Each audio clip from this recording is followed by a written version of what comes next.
Well, it's one thing for a daughter to love her dad. But to know that your dad is also loved by an entire country, that's magic. Our next guest wrote a book honoring her dad's good works. It's called Robert F. Kennedy, Ripples of Hope, and we are so delighted today to be joined by Kerry Kennedy. Welcome to Connecticut, Kerry. Nice to see you. So great to be with you, Scot and Kara.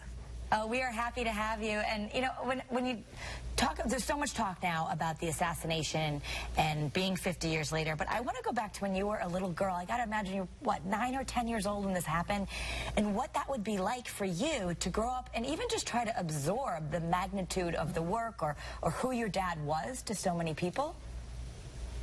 Well, you know, I was 8 years old when my father died, but throughout my entire life, people, and with all of my brothers and sisters, people have come up to us and told us what my father meant to them. And so many political leaders have said that they got involved with public service. So many people who work in government, work in nonprofits, but people on Indian reservations, people really throughout the world.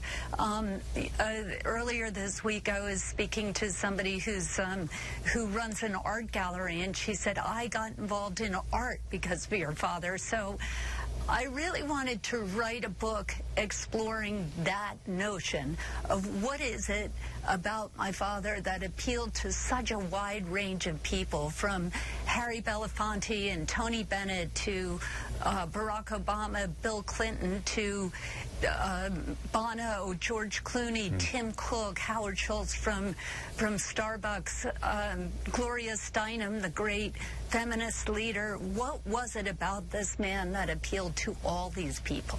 Kerry, was it hard for you to write this book, or was it therapeutic? How did you feel when you were done?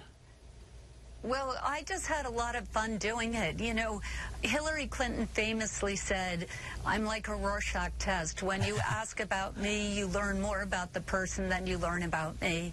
And I think that's really what happened in the course of writing this book. You learn, and reading this book, you learn a lot about Bobby Kennedy, but you also learn a lot about the people who talk about him and what aspects of him they talk about.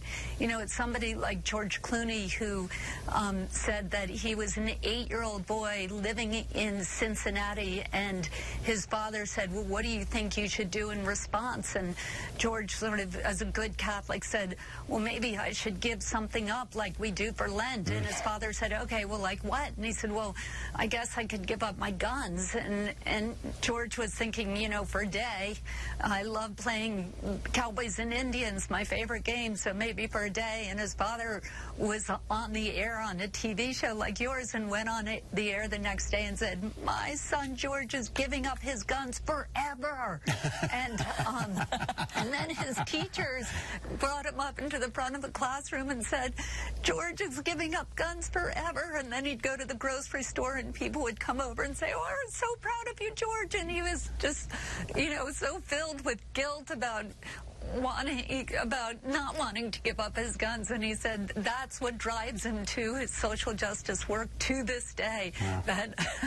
Yeah. So, you know, so they're fun stories, they're interesting, they're insightful. You learn a lot about both sides. And you really interviewed such an amazing array of people, from the super famous to people who just were impacted. Tell us about some of the stories we're going to hear and who's in the book. Well, so like Tony Bennett tells this amazing story about growing up in abject poverty in Queens, and his mother brought in sewing, and so she would throw a low-quality dress on the floor and say, I'm never going to sew low-quality dress. And when he joined the record industry, he refused to sing low-quality songs. Well, at the same time, he is a pacifist, and he was inducted into the Army during World War II, and he's sent to the German front, and he will not pick up a gun and fight because he's a pacifist. And it was during the Battle of the Bulge. The Allies won that battle. He goes and marches into the next town and comes across a Nazi death camp. And so Tony Bennett went and emancipated all these people from the Nazi death camp. Years later, he's asked to sing at the Super Bowl. And he won't sing any low-quality songs. So he won't sing any songs that he believes are glorifying war. And he sings America the Beautiful instead of the national anthem. Wow. Well, we wish we had a whole day with you, Kerry. Unfortunately, we're out of time. But, it's down to 5 seconds, so I guess we have to say goodbye to you. But read the book.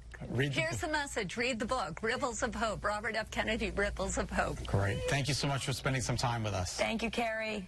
Thank you. And again, Kerry's new book is called Robert F. Kennedy, Ripples of Hope, and you can find it everywhere at your favorite bookstore. You can also follow Kerry on Facebook. Search for her with the handle @Kerry Kennedy RFK.